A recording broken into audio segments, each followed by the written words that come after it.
네, 충성! 김명수 대법원장님, 양승태 사법농단범 비오시면 절대 안 됩니다. 내치십시오. 대법원장님, 양승태 사법농단범 비오시면 안 됩니다. 예, 지금, 예, 이게. 어디 사시는 누군데 여기에 서 있는지 좀 말씀해 주세요.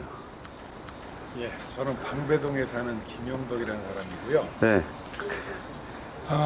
양승태의 사법농단은 이명박근혜 국정농단 못지않게 나라를 말아먹은 사건입니다. 근데 말아먹은 사건인데 왜 여기 와서 계시는지. 이 뒤쪽이 네. 대법원장 공간입니다.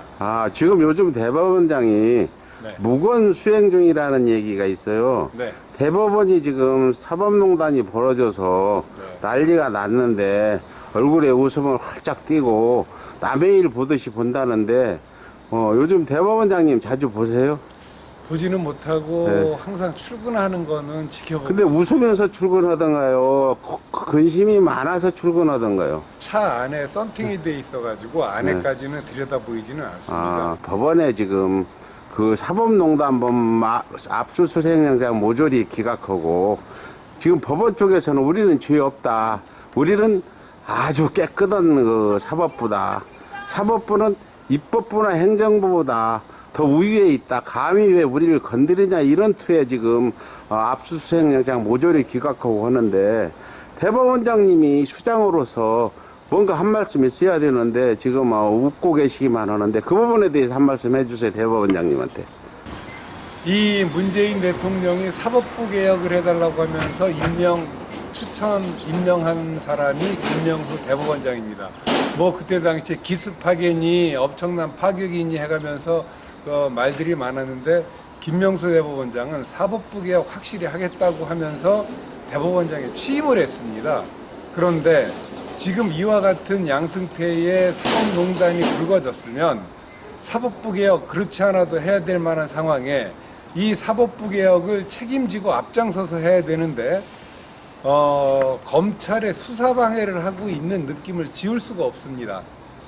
대부분의 그 압수수색 영장은 발부율이 90%인데 이번 이 사법농단에 관계되는 압수수색 영장 발부율은 10% 내외, 즉 거부율이 90%라는 이 기현상은 과연 사법부가 사법농단에 대해 양승태 사법농단에 대해서 과연 청산할 만한 의지가 있는지 하는 의심이 들게 하는 대목이지 않을 수 없습니다. 오늘 아침에 언론의 기사를 보니까 이 법관들이 사법부가 교만에 빠져 있다. 과거 사법부의 역사를 보면 60여 년 동안 한 번도 그 제대로 된 반성 한 번 없이 어떤 정권의 어떤 빌붙어서 대판 거래로 수많은 국민들의 어떤 피해를 사법 피해를 준 부분에 대해서 반성은커녕 요즘에 교만에 빠져서 사법부는 누구도 못 건드린다.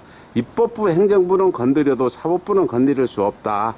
사법부는 그 입법부 행정부 위에 있는 부서인데 니들이 감히 왜 우리를 건드리냐 이런 투에 지금 생각을 가지고 있으면서 해봐라 전부 무지다 이런 거라는데 이 사법부의 교만에 대해서 좀 규탄의 말씀 좀 한마디 해주세요. 네. 해방이 되고 난 다음에 사람이 없다라는 이유로 일제에 부역을 했던 판사들을 그대로 다 사법부의 판사로 임용을 해서 썼습니다. 즉 죄를 받고 심판을 당해야 될 자들이 다시 심판자의 위치에 서서 그 죄값을 치르지 않고 대한민국 역사를 왜곡시키는 이러한 현상이 이승만 정권에 의해서 발생돼서 지금까지 지나왔는데 이들이 이 법관들의 생각은 국민의 봉사자라는 공무원은 국민 전체에 대한 봉사자라는 헌법 제7조 조항이 있는데 이 사항을 잊어버리고 자신들은 국민에 대한 심판자라는 생각만 들어있어서 권위주의에 똘똘 뭉쳐있고 그리고 일반 국민들보다는 심판자라는 우월감을 가지고 재판을 개판으로 만드는 예가 수도 없이 많습니다. 그런데 가장 문제는 뭐냐면 이 판사들이 재판을 그렇게 개판으로 만들어도 이 판사들을 응징할 수 있는 법이 없습니다. 재판을 개판으로 만드는 근거 조항은 소송 지휘권이라는 건데, 소송 지휘권이라는 거는 어떤 법에도 명문화되어 있는 것이 없습니다. 명문화되어 있지도 않고 묵시적으로 이러이러한 재판을 원활하게 진행하기 위한 것이 소송 지휘권이라는 그 명목 하에 법 재판을 마음대로 자기네들이 그 재단을 하고 증거 채택도 자기들 마음대로 하고 이래놓고는 말이 안 되는 판결, 즉 무슨 얘기냐면 술은 먹었지만 음주운전이 아니다라고 판결을 해버리면 이거는 음주운전이 아닌 게 돼버립니다. 그래서 그 지금 사법부의 그 어떤 과거부터 잘못은 익히 지금 우리 국민들이 아는 부분인데, 오늘 또 이렇게 대법원장님 앞에서 이렇게 2등 시위를 하는데 대법원장님한테 하시고 싶은 말씀이 있으면 좀 해주세요. 네, 저는 아직까지 김명수 대법원장이 취임할 때 사법부 개혁을 위해서 혼신의 노력을 다하겠다고 한 그 약속을 믿습니다.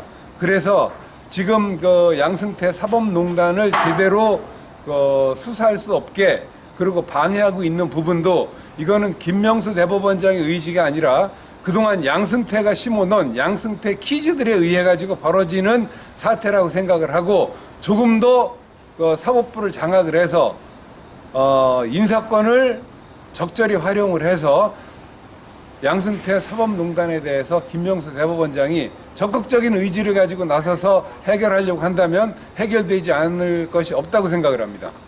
예, 그러면 지금 아직 그 대법원장님한테 많은 기대를 하고 계신다.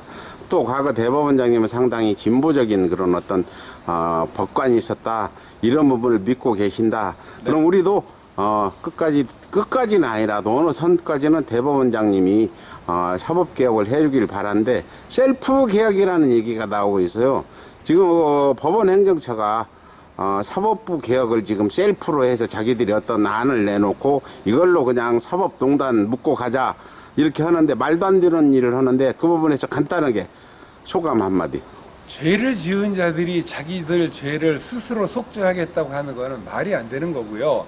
지금 양승태에 의해서 임명되고 키워지고, 그리고 그 법원 내부에, 사법부 내에 존재하고 있는 이 암세포들이 부지기수로 많습니다.